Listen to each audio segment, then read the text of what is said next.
પ્રિય રસિકજનો, જય શ્રી કૃષ્ણ. મારા પ્રાણ પ્યારા, આપ સૌના દુલારા, આ સમસ્ત પુષ્ટિ સૃષ્ટિના આધાર, મારી આંખોના તારા, મારા હૃદયના ધબકારા, મારા રોમ રોમમાં વસનારા, મારી શ્વાસોને પોતાની શ્વાસોથી ચલાવનારા, એવા આપણા સૌના જીવન જીવવાના આધાર નિકુંજ નાયક શ્રીનાથજી બાવાના પાટોત્સવની આપ સર્વેને હાર્દિક મંગલમય વધાઈ હો, વધાઈ હો, વધાઈ હો. અને સાથે સાથે શ્રી નવનીત પ્રિયાજીના પાટોત્સવની પણ ખૂબ ખૂબ મંગલ વધાઈ હો. વાલા વૈષ્ણવો, આપણા શ્રીનાથજી કેવા કૃપાળુ છે તેનો સત્સંગ આજે આપણે કરીશું. આપણા શ્રીનાથજી અત્યારે પણ ભક્તો પર કૃપા વરસાવી રહ્યા છે, માટે આત્માના દ્વાર ખુલ્લા રાખજો, પ્રભુ પધારવાના છે, જરા પણ ચૂકશો નહીં. બોલો શ્રી વલ્લભાધીશ કી જય. વાલા વૈષ્ણવો, આપણા શ્રીનાથજી એવા નટખટ છે ને કે ક્યારેક વૈષ્ણવોના ફૂલ અંગીકાર કરવા સિંગાપુર પધારી જાય છે. એક વખત શ્રીનાથજી સિંગાપુર રેખાબેને ત્યાં પધાર્યા અને એમને દર્શન આપ્યા અને સંકેત કરતા કહ્યું કે મને પણ આ મોગરાના ફૂલ નાથદ્વારામાં ધરાવો. આવા આપણા શ્રીનાથજી છે. 7 વર્ષના સાવરા બનીને સોનલબેન માટે સાડી લાવ્યા સાડીવાળાના દુકાનેથી. આવા શ્રીનાથજીના અદ્ભુત ખેલ છે. અને શ્રી યમુનાજીની કૃપાથી શ્રીનાથજી નાની દીકરીને સાનુભવ જતાવતા મુંબઈના વૈષ્ણવની એ દીકરી, અને જ્યારે એ દીકરીના લગ્ન થયા તો સાસરે એમની સાથે શ્રીનાથજી પણ પધાર્યા. પ્રીતમ પ્રીત હિતે પૈયે, એટલે બસ આપણામાં દીનતા હોય અને આપણું હૃદય શુદ્ધ હોય ને તો પ્રભુના સાનુભવનો આપણને 100% અનુભવ થાય જ છે. પરમાનંદાસજી કહે છે ને કે જાકે મન બસે શ્યામ ઘન માધો, સો સુંદર સો ધની, દક્ષ સોઈ સોઈ કુલીન, સોઈ સાધો, સો પંડિત સો ગુણ પુંજ, સોઈ જો ગોપાલ કહે ગાવે, કોટી પ્રકાર ધન્ય સોઈ નર, જો નાહી હરિ બિસરાવે, સો નર સુર વિદ્યારત, સો ભૂપતિ સોઈ જ્ઞાની, પરમાનંદ ધન્ય સોઈ સમરથ, જીહી લાલ ચરણ રતિ માને. એટલે પરમાનંદાસજી આ પદમાં જેમના હૃદયમાં શ્યામ સુંદર માધવ વસ્યા છે તેવા ભક્તનું મહાત્મ્ય બતાવે છે કે શ્રી ઠાકોરજીમાં જે સદા સ્નેહ રાખે છે અને શ્રી ઠાકોરજીને કદી પણ વિસારતા નથી, એટલે કે ભૂલી જતા નથી, એવા વૈષ્ણવોને જ કવિ સુંદર, ધનિક, હોશિયાર, કુલીન અને સજ્જન કહે છે. શ્રી ગોપાલના ગુણગાન કરનાર વૈષ્ણવને કવિ પંડિત અને ગુણોના સાગર જેવા કહે છે. તેમને કરોડો પ્રકારે ધન્ય ગણે છે, જેઓ શ્રી હરિને કદી પણ ભૂલતા નથી, તેમજ સુખમાં અને દુઃખમાં રાત અને દિવસ શ્રી પ્રભુના જ ગુણગાનમાં મસ્ત રહે છે. જેમને નંદલાલ શ્રી કૃષ્ણના ચરણારવિંદમાં અનન્ય પ્રેમ ભાવ છે, તેવા વૈષ્ણવોને કવિ દેવ, વિદ્વાન, રાજા અને જ્ઞાની ગણે છે. કવિ એમને સમર્થ ગણે છે અને ધન્ય ગણે છે. ભગવાન શ્રી કૃષ્ણમાં દ્રઢ પ્રેમ ભાવ રાખનાર આવા વૈષ્ણવોને ધન્ય છે. આપણે આવા વૈષ્ણવોના ચરિત્રોનું વાંચન મનન ચિંતન કરીને એમના માર્ગે ચાલવાની પ્રેરણા લઈએ. તો ઠાકોરજી એટલે કે આપણા શ્રીનાથજી આપણી માથે જે સ્વરૂપ બિરાજે છે એ સાક્ષાત શ્રીનાથજી છે. એ રૂપ બદલી બદલીને કૃપા કરવા પધારે છે. બસ આપણે એમની કૃપાને સમજવાનું છે. નયનન મેં ઝલકત ગિરધારી એવું કહેવાયું છે ને. અને વૈષ્ણવોની સેવાનું ફળ પણ અનેરું હોય છે. શ્રી મહાપ્રભુજીએ કહ્યું છે ત્રિદુઃખ સહનમ ધૈર્યમ, અને વિવેક ધૈર્ય આશ્રયપૂર્વક અલૌકિકમાં આગળ વધવું જોઈએ. પ્રભુ રૂપ બદલીને વૈષ્ણવોનો ભાવ અંગીકાર કરે છે. શ્રીજીએ માગી લીધી વાડી, એનો પણ ખૂબ સુંદર પ્રસંગ છે. અને પ્રીતમ પ્રીત હિતે પૈયે, તો પ્રભુના કૃપાના પ્રસંગોનો આનંદ માણીએ. બોલો શ્રી વલ્લભાધીશ કી જય. તો ચાલો ને વાલા વૈષ્ણવો, આપણે સૌ પ્રથમ નિકુંજ નાયકના અદ્ભુત અનુભવનો આનંદ માણીએ. કૃષ્ણગઢ નિવાસી સરલાબેને કહેલા પોતાના અનુભવના પ્રસંગો પરથી આ લીધેલું છે. કચ્છ માંડવીના હતા એ ભગવદીય નવલબેન શ્રીનાથદ્વારામાં નિવાસ કરીને રહેલા. લાલ દરવાજા પાસે નાથુ ભંડારીના મકાનનો નીચલો ભાગ એમણે ભાડે રાખેલો. મકાન માલિક નાથુભાઈ સકુટુંબ ઉપરના ભાગમાં રહે. પત્નીનું નામ જીજીબાઈ. બંને લૌકિકવત જીવન જીવતા. ધર્મમાં શ્રદ્ધા નહીં. નવલબેન ઉપર ક્રમે ક્રમે શ્રીજીની કૃપા વધતી ગઈ. ઘરમાં શ્રી ઠાકોરજી બિરાજે, ભોગ ધરે, ભગવદ વાર્તા અને ગુણગાનમાં મગ્ન રહે. શ્રીજીના મંદિરે દર્શને જાય, સેવામાં જાય, વિવિધ મનોરથો કરાવે. એવી આસક્તિ શ્રીજીમાં લાગી ગઈ હતી. એ સારા સાધન સંપન્ન હતા. એક વખત તો એમણે શ્રીજીનો 56 ભોગ કરાવેલો. પાછળથી બીજા 56 ભોગ માટે રકમ પણ આપેલી, પણ તે તેમની હયાતીમાં ન થયું. શ્રીજી એમને અનુભવો જતાવતા, ઘેર પધારીને એમને દર્શન આપતા. મહદ ભાગ્ય! નવલબેનની આ વાત ત્યાં પ્રસરતી થઈ. એમના અલૌકિક સામર્થ્ય વિશે અનેક વૈષ્ણવો જાણતા થયા. કોઈ યાત્રાળુઓ પણ એમની વાત જાણીને એમના પરિચયમાં આવવા લાગ્યા. એક વખત બાપુજી અને હું શ્રીજીના દર્શન અર્થે શ્રીનાથ દ્વારા ગયેલા. મણીબાઈની ધર્મશાળામાં મુકામ હતો. બાજુની રૂમમાં મુંબઈના એક વૈષ્ણવ કાશીબેન અગાઉ આવીને ઉતરેલા. વખત મળે ને ત્યારે અમે સૌ સાથે બેસીને વાતો કરતા. એક દિવસ કાશીબહેને કહ્યું કે હું તો નવલબેનને ત્યાં જાઉં છું, તમારે આવવું છે? ત્યારે બાએ એમનો પરિચય પૂછ્યો. તો કાશીબહેને કહ્યું કે તમે જોશો ત્યારે સમજાશે. એ તો મહાન ભગવદીય છે, એટલે નવલબેન મહાન ભગવદીય છે એમ. શ્રીનાથજી એમને ઘેર પધારીને સાક્ષાત દર્શન આપે છે, જાત જાતના અનુભવો કરાવે છે. તેઓ ભગવદ વાર્તા અને ધોળ કીર્તનના પણ ભારે રસિયા છે. બા અને બાપુજી એમની સાથે નવલબેનને ઘેર ગયા. એમની એવી રીત હતી કે આવનારને બહાર ઓસરીમાં બેસાડે અને પોતે અંદર સેવા સ્મરણમાં વ્યસ્ત હોય. સમય મળે ત્યારે બહાર આવીને જય શ્રી કૃષ્ણ કહી જાય. બા બાપુજીને એમને ભગવત સ્મરણ કર્યા અને કહ્યું કે હવે કાલે સવારે આવજો. બીજે દિવસે ગયા ત્યારે પણ બહાર બેસાડ્યા. થોડી વારે હાથમાં પ્રસાદ લઈને નવલબેન બહાર આવ્યા. બંને જણને પ્રસાદ આપ્યો અને કહ્યું આજે સૂતી વખતે આ પ્રસાદ લેજો. રાતમાં તમને શ્રીજીનો કંઈક અનુભવ થાય તો મને કાલે આવીને કહેજો. નવલબેનની આ એક ખાસ રીત હતી. આવનારની એ આ રીતે પરીક્ષા કરતા. અધિકારી જીવ હોય તો અનુભવ થતો અને એને જ પોતાને ત્યાં આવવા દેતા. અનુભવ ન થાય તેનું આવવાનું બંધ. રાત્રે એ પ્રસાદ અમે 3 જણાએ લીધો. અમને સૌને રાતમાં શ્રીજીના દર્શન થયા. વારી જાઉં, બલિહારી જાઉં અને શું કરી જાઉં. કંઈક આજ્ઞા પણ થઈ. બીજે દિવસે જઈને અમારો દરેકનો અનુભવ નવલબેનને કહ્યો. એ રાજી થયા. અમને અંદર લઈ ગયા. સામે દિવાલમાં એક ગોખલો હતો.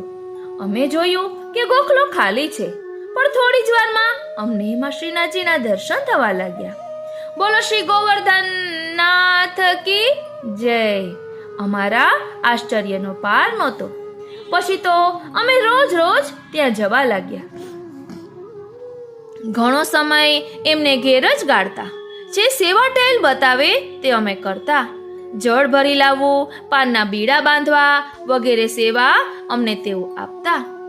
જતી વખતે એ પ્રસાદ આપતા. સૂતી વખતે એ પ્રસાદ લઈએ એટલે રાતમાં અચૂક શ્રીનાથજીના અનુભવો થાય. આવું તો દરરોજ થવા લાગ્યું. એમનો જલઘરિયો હતો, એને પણ અનુભવો થતા. બંસીલાલ કરીને એક ભાવુક વૈષ્ણવ એમને ત્યાં આવતા, બહારનું કામકાજ કરી આપતા. એમને પણ અનુભવો થતા. નવાઈની વાત તો એ હતી કે દરેકને એક સાથે એક સરખો અનુભવ થાય. એકબીજાને કહીએ ત્યારે સાંભળીને આશ્ચર્ય થતું. કોઈ દિવસ શ્રીનાથજી આજ્ઞા કરે કે કાલે નવલબેનને ત્યાં અમુક વસ્તુ પધરાવો, અમુક સામગ્રી બનાવો.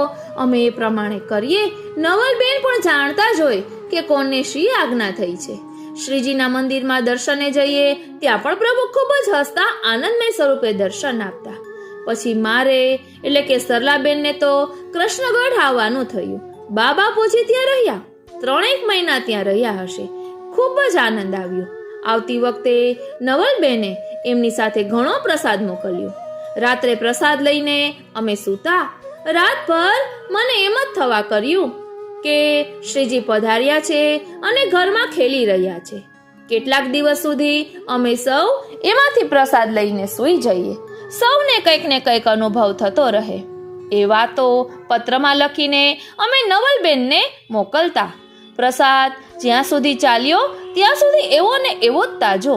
એ પૂરો થયો તો અનુભવો પણ બંધ થયા. કેટલાક સમય પછી અમે બધા ફરીથી શ્રીનાથજી જવા ઉપડ્યા. ધર્મશાળામાં ઉતર્યા. તૈયાર થઈને નવલબેનને ઘેર ગયા. બહેને દરવાજો ખોલ્યો. એમને જોતા જ અમે ઘડીભર થંભી ગયા. તેજના અંબાર જેવું એમનું સ્વરૂપ દેખાયું. અમોને અંદર લઈ ગયા. ત્યાં પહેલાની જેમ જ ખાલી ગોખલામાં શ્રીનાથજીના દર્શન થયા. નવલબેન નાની તપેલીઓમાં થોડી થોડી રસોઈ બનાવતા, પણ જરૂર પડે ત્યારે એમાંથી અનેક વૈષ્ણવોને પ્રસાદ લેવડાવતા. એ પણ અમે જોયું. દરરોજ સવાર સાંજ અમે જતા. સવારે ચા આપે, એમાંય અલૌકિક સ્વાદ. એવો સ્વાદ બીજે ક્યાંય જોયો નથી. એ પોતે પોતાના અનુભવની વાત તો ખાસ કહેતા ન હતા, પણ અંગત સંબંધવાળા ભગવદીય પાસેથી કંઈક જાણવા મળતું. નવલબેન રાત્રે સામગ્રીઓ બનાવતા, પણ કેવી રીતે? શ્રીનાથજી છડી લઈને એમની સામે બિરાજે. પોતે આજ્ઞા કરે કે આ બનાવ, આવી રીતે બનાવ. એ પ્રમાણે બનાવતા. એક વખત પ્રસંગ બની ગયો. શ્રીજીએ આજ્ઞા કરી કે મારે તારા હાથનો બાજરીનો રોટલો આરોગવો છે, બનાવ જેવો. પણ ઘરમાં તો બાજરી નહોતી, હોય પણ ક્યાંથી? એ દિવસોમાં શ્રીનાથદ્વારામાં બાજરી બિલકુલ મળતી ન હતી. નવલબેને બંસીલાલને વાત કરી કે ગમે તેમ કરીને બાજરી લાવી આપો. બંસીલાલ ગયા બજારમાં. જુએ તો એક નવી દુકાન ખુલેલી. ઓ શ્રીનાથજી, વારી જાઉં, બલિહારી જાઉં અને શું કરી જાઉં. ધ્યાન આપજો. જુએ તો એક નવી ખુલેલી અનાજની દુકાન હતી. દુકાનમાં બીજા અનાજ સાથે બાજરીની ગુણો પણ ભરેલી હતી. જરૂર હતી એટલી બાજરી બંસીલાલે લીધી અને પૈસા આપ્યા. બાજરી લાવીને નવલબેનને આપી અને પછી પોતાના ઘેર જવા એ જ રસ્તે પાછા ફર્યા. જુએ છે તો એ જગ્યાએ અનાજની દુકાન જ નહીં. બાજુવાળાને પૂછ્યું તો કહે, કઈ સપનું આવ્યું છે કે શું? અહીં વળી અનાજની દુકાન તો ક્યાંથી હોય? બંસીલાલે પોતે જ આ અનુભવની વાત અમને કહેલી. બીજો એક પ્રસંગ એવો બનેલો કે એક વખત શ્રીનાથજી સાડીઓ લઈને નવલબેન પાસે પધાર્યા. આ લે, હું તારા માટે સામેની દુકાનમાંથી લાવ્યો છું. નવલબેન કહે, બાવા, આમ રાત્રે છાની માની કોઈની દુકાનમાંથી મફતની સાડીઓ થોડી લઈ આવાય. તો શ્રીજી કહે, એ તો હું કાલે પૈસા આપી આવીશ ને. બીજે દિવસે છોકરાનો લોપ લઈને શ્રીનાથજી દુકાને પધાર્યા. દુકાનદારને કહે, સામે ઓલા નવલબેન રહે છે ને, તે તમારી દુકાનમાંથી સાડીઓ લઈ ગયા છે. તેના પૈસા આપવા મને મોકલ્યો છે. પૈસા આપીને છોકરો જતો રહ્યો. દુકાનદારે જોયું કે બાઈઓ તો સાડીઓ લેવા આવી નથી અને દુકાનમાંથી સાડીઓ ઓછી થઈ નથી. તો આ બધું શું છે? એણે નવલબેનને ત્યાં તપાસ કરી અને અવનવી વાત જાહેરમાં આવી ગઈ. અહીં કહી લઉં કે નવલબેનને નવી નવી સાડીઓ પહેરવાનો બહુ જ શોખ હતો. શ્રીનાથજી પહેરેલી સાડીઓ વ્રજવાસીને કે વૈષ્ણવને આપી દેતા. એ ઘણા સાધન સંપન્ન હતા. વળી જેના પર તેમની કૃપા દ્રષ્ટિ થતી તેને લીલાનું સ્વરૂપ પણ નવલબેન કહેતા હતા. અમારી સાથે વાતો કરતા હોય ત્યારે અમુક વાત કહેતા અટકી જાય. પૂછીએ તો કહે કે નહીં કહું, શ્રીજી ના કહે છે. નિરંતર એમને શ્રીજીના દર્શન થયા કરતા.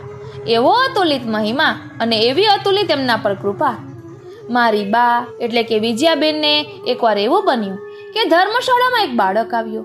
બાને કહે, ચાલો તમને મંદિરે દર્શન કરવા લઈ જાઉં. મને નવલબેને મોકલ્યો છે. એ હાથ પકડીને લઈ ગયો. આવા તો અનેક પ્રસંગો બન્યા હશે, જે જાણવામાં આવ્યા અને સ્મરણમાં રહ્યા તે લખ્યા છે. કેટલાક દિવસ રહીને અમે પાછા કૃષ્ણગઢ આવ્યા. વળી કેટલાક સમય પછી પાછા શ્રીનાથ દ્વારા ગયા. બહેનને ઘેર ગયા. ત્યાં ઘણી ધમાલ હતી. એક ભાવવાળા વૈષ્ણવ મનોભાઈને શ્રીજીને આજ્ઞા કરી લી કે તું નવલબેનના ઘરમાં જ લગ્ન કર. ઇન્દુબહેન સાથે લગ્ન થવાના હતા. એ ગોખલાની સન્મુખમાં જ લૌકિક વિધિ વિના એમના લગ્ન થયા. વૈષ્ણવોએ ગીતો ગાયા. અલૌકિક આનંદ આવ્યો. તે વખતે સામગ્રી એમને ઘેર નહોતી બનતી. એમના માસીબા પ્રાણકોર સામગ્રી પોતાને ઘેર બનાવીને લઈ આવતા. અમે બધા સુંદર ફૂલની માળાઓ વગેરે બનાવીને લઈ જતા. એ બધું ધરાતું. દિવસમાં ઘણો સમય અમે એમને ઘેર જ ગાળતા. દર્શન વગેરેમાં ઘણો આનંદ આવતો. પાછા સાંજે 4 વાગે સૌ ભેગા થઈએ. ઘણા વૈષ્ણવો આવતા. નવલબેન એક બાજુ બેસે, અમે સૌ ફરતા બેસી જઈએ. એ પ્રસંગો કહે, ધોળ કીર્તન ગવડાવે. એમને એવો આવેશ આવી જાય કે પ્રેમમાં મગ્ન બની જઈએ. ઊભા થઈને નાચવા, રાસ લેવા મંડી જઈએ. એ આવેશની તો વાત જ શી કરવી. સત્સંગ કરવાનો 4 થી 6 નો સમય હતો, પરંતુ ઘણીવાર આનંદમાં રાતના 8 પણ વાગી જતા. મારે રસોઈ બનાવવાની હોવાથી મુકામે આવવું. કોઈ વાર સવારે નવલબેનને ઘેર જઈએ. એ ઉઠ્યા હોય, અમને કહે, શ્રીજીના મંદિરમાં જાઓ, દર્શન કરજો. આજે શ્રીજી બાવાએ આવા વાઘા અને શ્રૃંગાર ધરેલા હશે, અને એવા શ્રૃંગાર ત્યાં ધરેલા હોય. ઘેર બેઠા એમને આવા દર્શન થતા. આ વખતે અમે લગભગ 2 મહિના સુધી આવો આનંદ લીધો. અગાઉ ભગવદીઓ થઈ ગયા, હવે આ જમાનામાં નથી એવી માન્યતા કોઈ સેવતું હોય ને તો તે ભ્રમ છે. નિકુંજ નાયક શ્રીનાથજી અનેક ભગવદીઓને અનેક પ્રકારના અનુભવો આધુનિક સમયમાં પણ કરાવી રહ્યા છે. એનું જ્વલંત દ્રષ્ટાંત આપણને આ પ્રસંગમાં પ્રાપ્ત થાય છે. બોલો શ્રી ગોવર્ધનનાથ કી જય, શ્રીનાથજી પ્યારે કી જય. આ નટખટ શ્રીનાથજી એટલા વાલા લાગે છે ને, કેમ કે એમની લીલા પર વારી જવાનું મન થાય, સર્વસ્વની ઓછાવર કરવાનું મન થાય. કેમ કે એક બાજુ નવલબેન માટે સાડી લઈ આવે, પોતે સામે બિરાજી અને સન્મુખમાં પોતાની આજ્ઞા કરે અને કહે કે આ રીતે સામગ્રી બનાવ, તો બીજી બાજુ સિંગાપુર પધારે અને એ પણ રેખાબેનની ઘરે, અને મોગરા ખૂબ જ ગમે છે એવું સંકેત કરીને સાનુભવ જતાવે. તો ચાલો પ્રભુએ માગી લીધા મોગરા એ શ્રીમતી રેખાબેન રાજના સાનુભવના પ્રસંગનો આનંદ માણીએ. અદ્ભુત પ્રભુની અદ્ભુત લીલાનો એક પ્રસંગ થોડા વર્ષો પહેલા બની ગયું. સિંગાપુરમાં રેખાબેન અને ભરતભાઈ એમના પરિવાર સાથે નિવાસ કરે. ઘેર પ્રભુની અષ્ટયામ સેવા બિરાજે. ખૂબ વૈભવપૂર્વકનો રાજ સેવાનો પ્રકાર. સિંગાપુરમાં 12 માસ મોગરાના ફૂલ મળે. સુંદર સુવાસિત મોગરાના પુષ્પોની કલાત્મક માલાજી પ્રભુ અંગીકાર કરે. રેખાબેન પોતાને ત્યાં બિરાજતા પોતાના સેવ્ય પ્રભુને માલાજી ધરતા હોય, પણ એમના સ્મૃતિપટ ઉપર તો નિકુંજ નાયક શ્રીનાથજી જ રમતા હોય, જાણે પોતે શ્રીનાથજી બાવાને જ તે માલાજી ધરી રહ્યા છે તેવી ભાવના મનમાં થયા કરે. ભક્ત મનોરથ પૂરક પ્રભુએ રેખાબેનનો આ અલૌકિક મનોરથ પૂર્ણ કરવા એક અદ્ભુત લીલા કરી. રેખાબેન કહે, મને બરોબર યાદ છે, દિવાળી પૂર્વેના ગુલાબી ઠંડીના દિવસો હતા. એક દિવસ હું બીજા વૈષ્ણવો સાથે મારા ઘરમાં ફૂલઘરની પાટ પાસે બેસી માલાજી સિદ્ધ કરી રહી હતી. ત્યાં પાટના સામે છેડે મને શ્રીજીના દર્શન થયા. એ નટખટ હાથ લાંબો કરી મને પાટ ઉપરના મોગરા બતાવી આજ્ઞા કરી રહ્યા હતા કે મારે આવા મોગરાના ફૂલ જોઈએ છે, મારે પણ આવા સુંદર માલાજી ધારણ કરવા છે. કહેતા કહેતા રેખાબેનના હાથના રૂવાડા ઊભા થઈ ગયા. તેમણે વાત આગળ ચલાવી. આજ્ઞા કરીને શ્રીજી તો અંતર્ધ્યાન થઈ ગયા. હું તો વિચારમાં પડી ગઈ કે શ્રીજીએ મોગરા કેમ માગ્યા હશે. રોજ તો માલાજી ધરું છું. પછી વિચાર કરતા યાદ આવ્યું કે આ દિવસોમાં નાથદ્વારામાં મોગરા મળતા નથી, મુંબઈમાં પણ નથી મળતા, માટે શ્રીજી બાવાએ આ મોગરા માગ્યા લાગે છે. તેમણે વિચાર કર્યો કે સિંગાપોરથી છેક નાથદ્વારા મોગરાના ફૂલ કેવી રીતે મોકલી શકાય, રસ્તામાં જ બગડી જાય. પણ પ્રભુએ રોજ સ્વપ્નમાં ખભા ઉછાળીને એક જ હઠ ચાલુ રાખી કે મને મોગરાના ફૂલ જોઈએ, મને મોગરાના ફૂલ જોઈએ. રાત્રે રોજ નુપુરના ઝનકાર સંભળાય. રેખાબેન બેબાકડા બની ઉઠી જાય. સામે મોગરા માટે આજ્ઞા કરતા પ્રભુના દર્શન થાય. રેખાબેને ભરતભાઈને વાત કરી. પ્રભુ સતત આવી આજ્ઞા કરી રહ્યા છે. આપણે નાથ દ્વારા પ્રભુને ફૂલ કઈ રીતે મોકલી શકીએ? ભરતભાઈ કહે, મુંબઈ કે દિલ્હી મોકલવા હોય તો કદાચ શક્ય બને, પણ નાથ દ્વારા મોકલવા શક્ય નથી. ત્યાં પહોંચતા સુધી તો ફૂલ બગડી જાય. મોકલેલા શું કામના? આમને આમ અઠવાડિયું વીત્યું. દરરોજ રાત્રે નુપુરના અવાજ સંભળાય. રેખાબેનની ઊંઘ હરામ થઈ ગઈ. મૂંઝવણના ઉકેલ માટે તેમણે ભારત પૂજ્યપાદ ગોસ્વામી શ્રી ઇન્દિરા બેટીજીને ફોન કર્યો. જીજી, હું શું કરું? શ્રીજી સતત મોગરા માટે આજ્ઞા કરી રહ્યા છે. આપશ્રીએ ખડખડાટ હાસ્ય કરીને કહ્યું, શ્રીજી માગે છે તો તારે મોકલવા તો જોઈએ હો. જો હું 2 દિવસમાં પછી નાથ દ્વારા જાઉં છું, ત્યાં સુરતથી શ્રી બાલકૃષ્ણ પ્રભુ પધારવાના છે.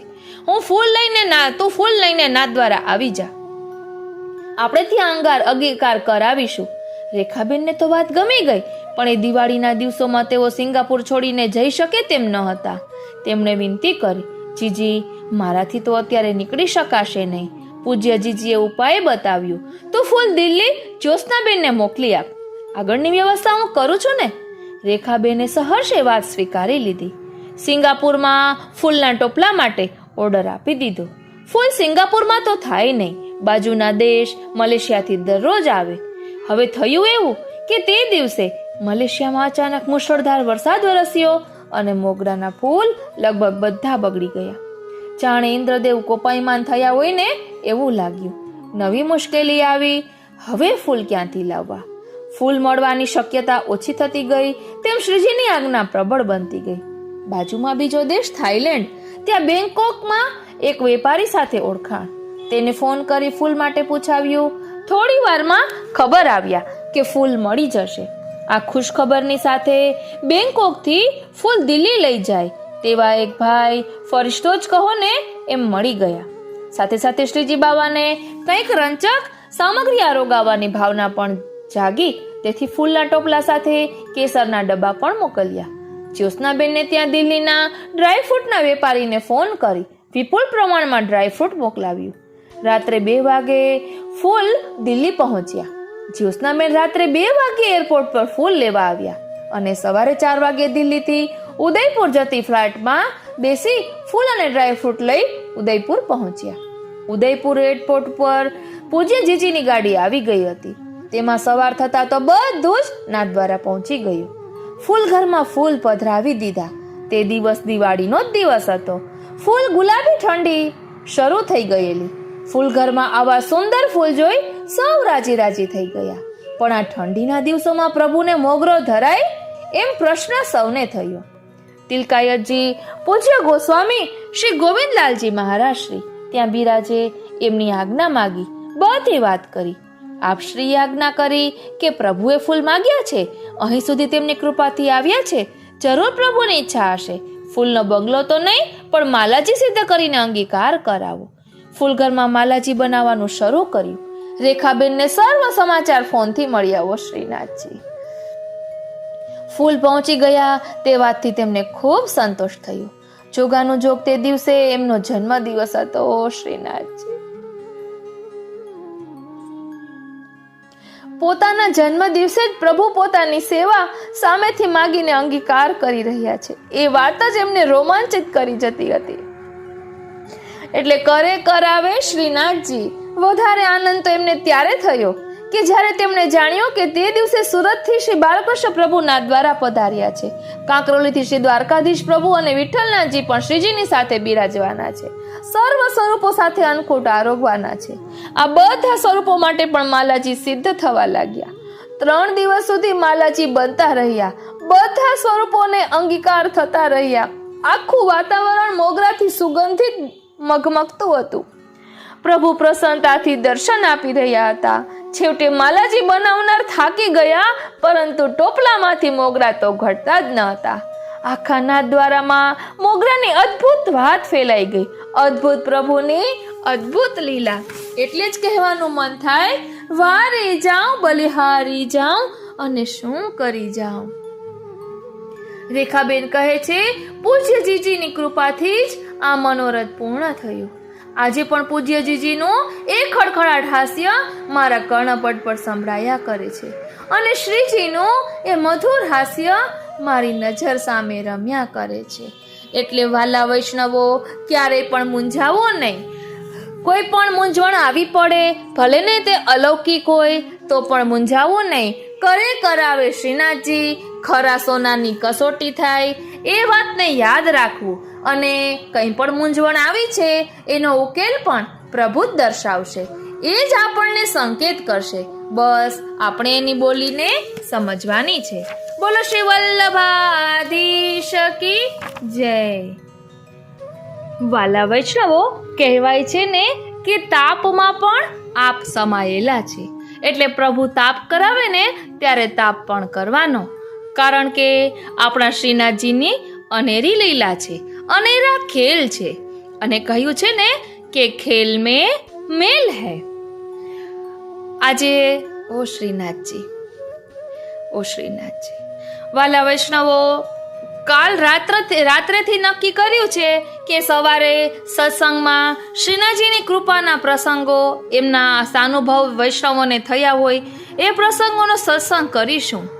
આખી રાત માંડ ગઈ અને સવારથી મનમાં થઈ રહ્યું છે કે બસ હવે રેકોર્ડ કરવું છે, પરંતુ શ્રીનાથજીના ખેલ ન્યારા છે. સંજોગ જ નહોતા બનતા, રેકોર્ડ કરવાનો મેળ જ નહોતો આવતો. કંઈક ને કંઈક નવું કામ નીકળ્યા કર્યું અને છેલ્લે તો દળદળ આંખમાંથી આંસુ નીકળ્યા કે આજે શ્રીનાથજીનો પાટોત્સવ છે અને સત્સંગ નથી થઈ રહ્યો. પ્રભુ, આપના ખેલ નિરાલા છે એવું મનમાં થયું.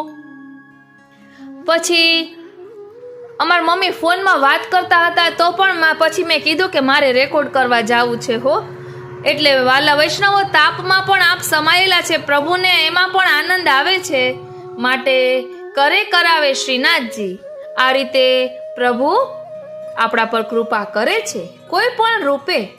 અને કહેવાય છે ને, પ્રીતમ પ્રીત હિતે પહીએ. તો ચાલો ને એનો પણ સુંદર પ્રસંગ માણીએ, આનંદ લૂંટીએ. અને આ બધા કોઈ ખયાલી પુલાવ નથી હો, આ બધી સત્ય ઘટનાઓ છે. વૈષ્ણવોને સાનુભવ થયા છે એ પ્રસંગો છે. ઓ શ્રીનાથજી, પ્રમેય રૂપ ઠાકોરજીની લીલાઓનો આપણે અત્યારે આનંદ માણી રહ્યા છીએ. વાલા વૈષ્ણવો, એક ચિત્તથી સાંભળશો તો આપના રોમ રોમ પુલકિત થશે અને આપને પણ સાનુભવ થશે. આપણે કહીએ ને કે રોમાંચ થઈ આવે આવા પ્રસંગો સાંભળીને.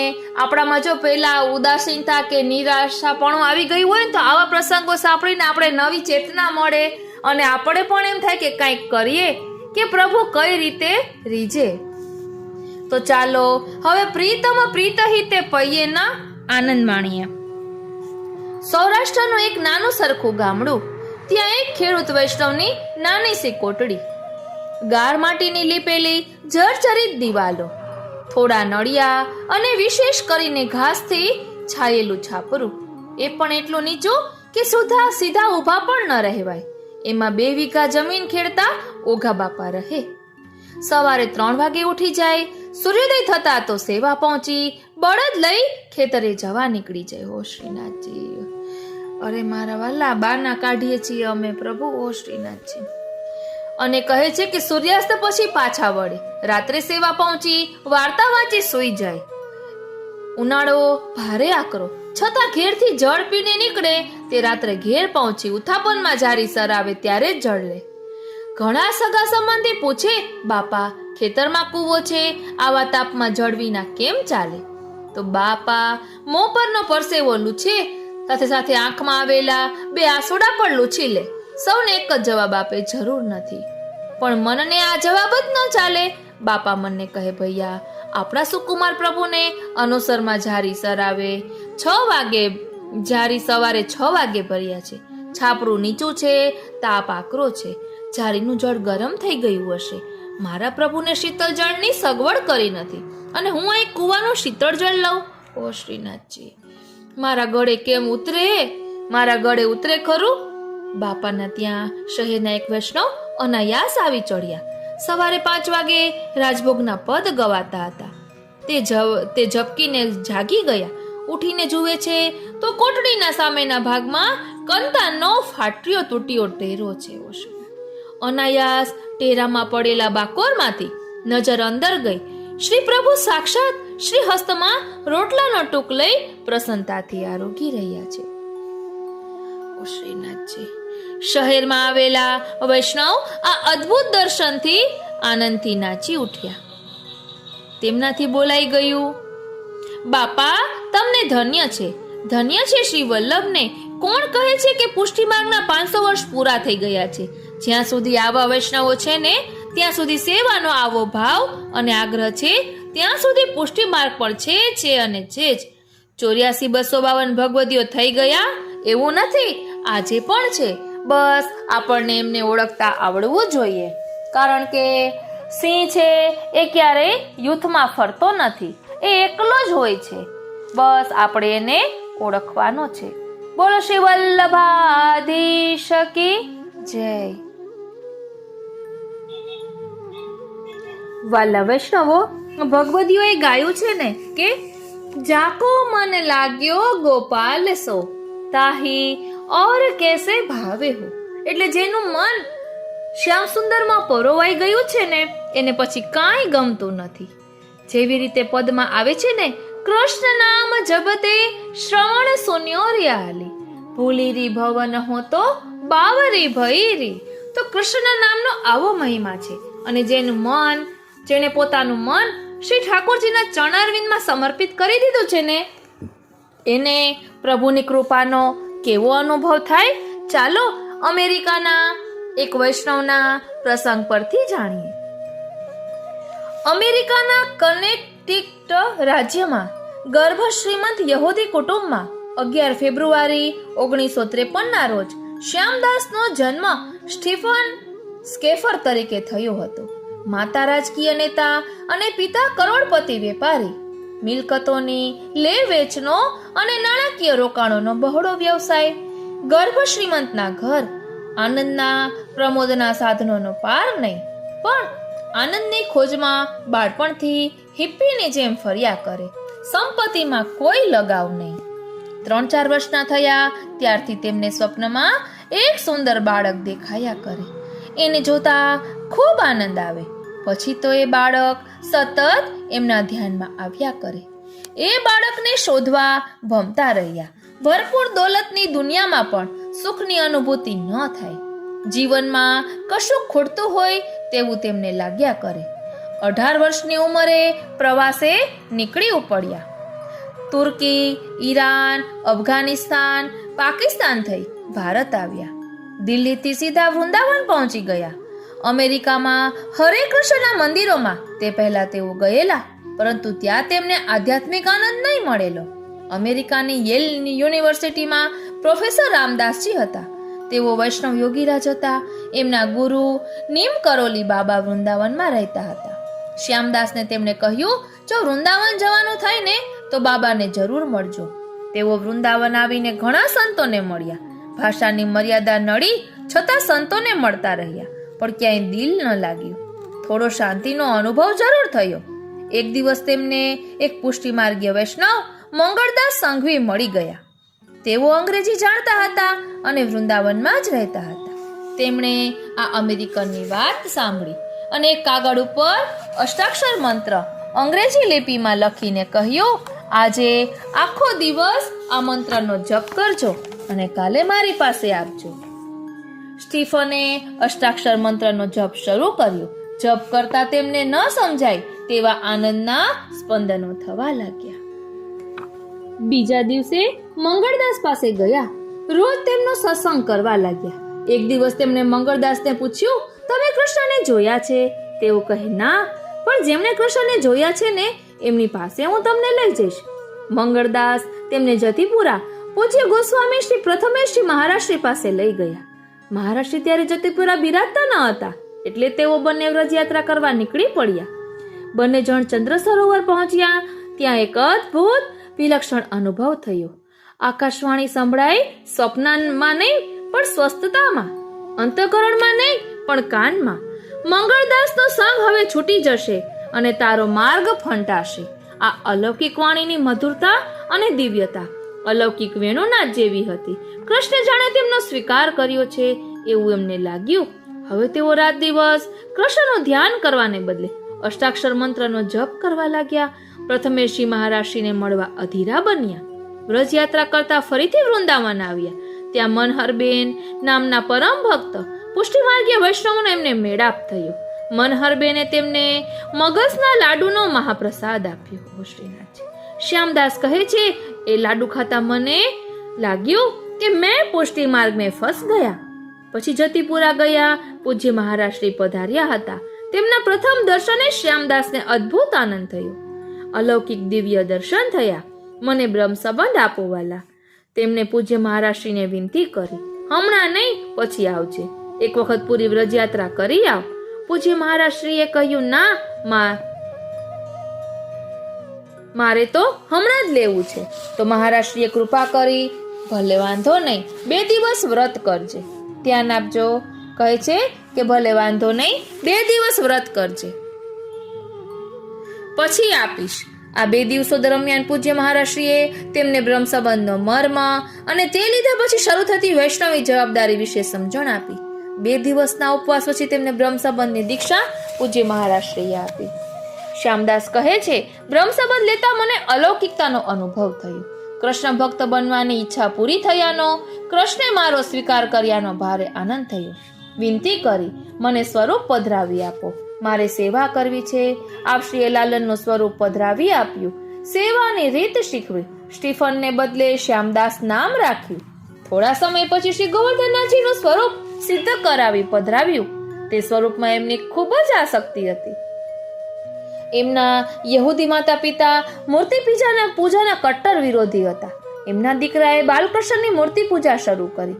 તેવા સમાચાર મળતા તેઓ ખૂબ ગુસ્સે થયા. દીકરાને ખૂબ સમજાવ્યો, પણ તે ન માન્યો. તેમને લાગ્યું કે દીકરો પાગલ થઈ ગયો લાગે છે. પાગલખાનામાં મૂકવાનું નક્કી કર્યું.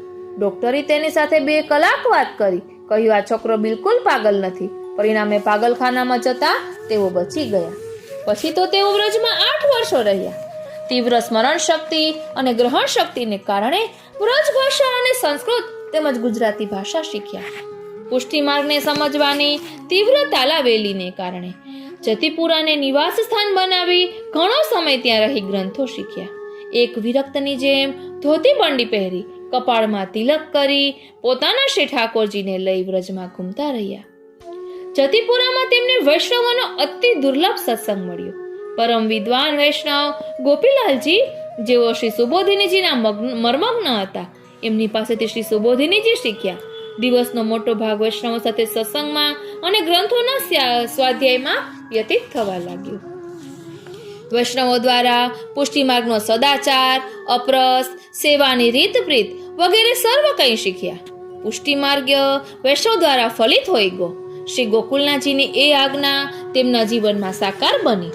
પૂજ્ય શ્રી શ્યામુ બાવા પાસેથી શુદ્ધાદ્વૈત બ્રહ્મવાદ અને શાસ્ત્રોનો સ્વાધ્યાય તેમને પ્રાપ્ત થયો. પૂજ્ય પ્રથમેશજી મહારાજે પુષ્ટિ માર્ગીય સિદ્ધાંતો અને તે પ્રમાણેની જીવન પ્રણાલી તેમનામાં દ્રઢ કરી. પછી તો વ્રજ અને અમેરિકા વચ્ચે તેમની આવન જાવન ચાલુ જ રહી. અમેરિકા જાય પણ ત્યાં મન ન લાગે. તેઓ કહેતા, અહીં અમેરિકામાં વ્રજના જેવું પ્રાકૃત સૌંદર્ય છે, ગિરિમાળાઓ છે, નદી ઝરણા છે, વિપુલ વૃક્ષરાજી છે, વન ઉપવન છે, પણ બધું ભૌતિક છે. જ્યારે વ્રજમાં તો સર્વ અલૌકિક છે. વ્રજ મેરે મન ભાઈ, એસી વ્રજ મેરે મન ભાઈ. વલ્લભકુલ વિશે તેઓ કહે છે કે મારા જીવનમાં સૌથી વધુ પ્રભાવ મારા ગુરુદેવ શ્રી પ્રથમેશજી મહારાજશ્રીનો છે. એમને મને બોલતો કર્યો છે, પહેલાં મને બોલવું ન ફાવે, એને લઈને આજે અહીં અમેરિકનોને વલ્લભ સંપ્રદાય વિશે કલાકો સુધી સમજાવી શકું છું. બીજી કૃપા શ્રી શ્યામુ બાવાએ કરી. એમનું અગાધ પાંડિત્ય અને સાથે સાથે બાળ સુલભ સરળતા અને નિર્દોષતાથી હું ખૂબ જ પ્રભાવિત થયો. પૂજ્ય શ્રી ઇન્દિરા બેટીજીને ભારતમાં એક વખત મળવાનું થયેલું, પરંતુ અહીં તેમની નજીક જવાનું થયું. એમના સ્વરૂપથી હું ખૂબ જ પ્રભાવિત થયો છું. તેમનામાં મને પૂજ્ય શ્રી પ્રથમેશજી મહારાજશ્રીની જ ઝાંખી થાય છે. બાકી વલ્લભકુલના જે બાળકોને મળવાનું થયું તે સૌ પ્રત્યે મારા મનમાં વલ્લભ ભાવ બન્યો રહ્યો છે. સેવા અને ગ્રંથોનો સ્વાધ્યાય કરતા કરતા કીર્તન પણ શીખ્યા, હાર્મોનિયમ અને પખાવજ વગાડતા પણ શીખ્યા. આજે ઘણા કીર્તનો તેમને મોઢે છે. સુંદર રીતે એમના અંગ્રેજી મિશ્રિત રાગથી હાર્મોનિયમ સાથે ગાય છે અને એમની સાથે સૌને ગવડાવે છે. તેમણે અંગ્રેજીમાં પુષ્ટિ માર્ગ વિશે 10 પુસ્તકો લખ્યા છે. કેટલાક પુસ્તકોનો અંગ્રેજીમાં અનુવાદ કર્યો છે. 84 વૈષ્ણવોની વાર્તા, 84 બેઠકોના ચરિત્ર, પ્રમેય રત્નાર્ણવ ગ્રંથ, વ્રજ વિશેનું પુસ્તક, વલ્લભાખ્યાન વગેરેમાંના મુખ્ય છે. અમેરિકન વૈષ્ણવો અને યુવાનો પર તેમનો ખૂબ પ્રભાવ છે. અંગ્રેજીમાં તેઓ પુષ્ટિમાર્ગના સિદ્ધાંતો સરળ રીતે સમજાવે છે. અત્યારે અમેરિકામાં યોગનું ઘેલું લાગ્યું છે.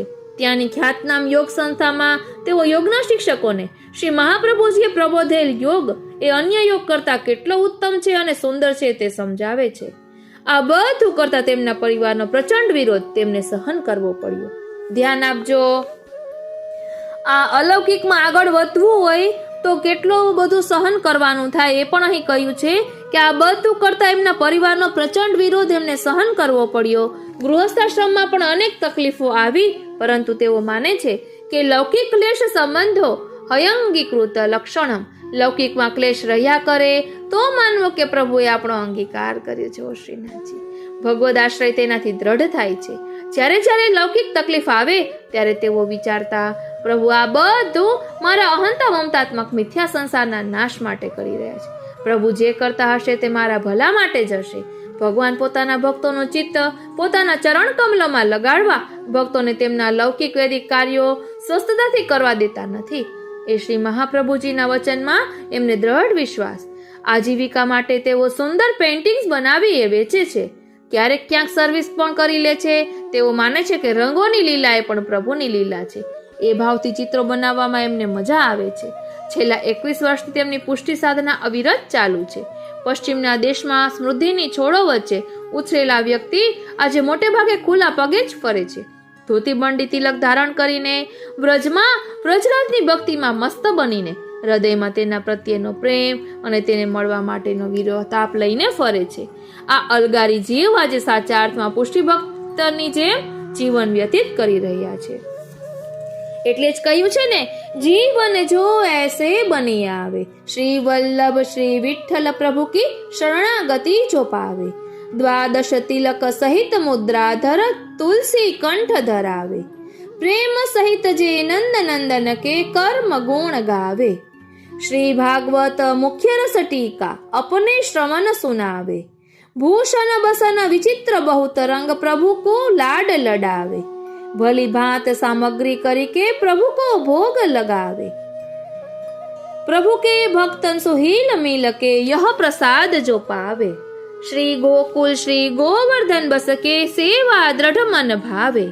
श्यामा श्याम संगम की लीला ध्यान हृदय में आवे. श्री यमुना जी को अधिक स्नेह हरि मुख जल पान करावे. रसिक कहे पग बांध घूंघरू अपनो अंग नचावे. जीवन जो ऐसे बनी आवे. આ રીતે અત્યારે પણ શ્રીનાથજી રૂપ બદલીને ભક્તો પર કૃપા વરસાવી રહ્યા છે. બસ આપણે એમની કૃપાને સમજવાનું છે. ઘણાને શ્રી ગિરિરાજજીમાં આસક્તિ હોય તો એ સ્વરૂપ પણ શ્રીનાથજીએ ધારણ કર્યું છે. ઘણાને શ્રી યમુનાજીમાં આસક્તિ હોય તો એ સ્વરૂપ પણ શ્રીનાથજીએ ધારણ કર્યું છે. દશ ઉલ્લાસમાં આ બધું જ વર્ણન આવે છે. અને શ્રી ગુસાઈજીએ પણ કહ્યું છે મહાપ્રભુજી વિશે કે વસ્તુતઃ કૃષ્ણ એવ. તો શ્રી મહાપ્રભુજીએ શ્રી ગુસાઈજી માટે શ્રી દામોદરદાસ હરસાણીજીને કહ્યું છે કે ઉनको मेरो ही स्वरूप जानियो. તો બસ આપણે પણ એમના સ્વરૂપને સમજવાનું છે. ગમે તે સ્વરૂપમાં આસક્તિ હોય, પરંતુ અનન્ય આસક્તિ અને દ્રઢતા હોવી ખૂબ જ જરૂરી છે. આ રીતે આજના અલૌકિક સત્સંગને અહીં જ વિરામ આપીએ. આજનો આ સત્સંગ શ્રીનાથજી, શ્રી યમુનાજી, શ્રી મહાપ્રભુજીના ચરણારવિંદમાં સમર્પિત કરું છું અને એ જ વિનંતી ધરું છું કે અહીં શ્રીજી બાવાએ દર્શાવેલા અનુભવ, જતાવેલા અનુભવ રંજક અમે અમારી પાત્રતા, યોગ્યતા, અમારા અધિકાર અનુસાર ધારણ કરી શકીએ અને અનુભવી શકીએ એવી કૃપા કરો. બોલો શ્રી વલ્લભાધીશ કી જય. જય શ્રી કૃષ્ણ.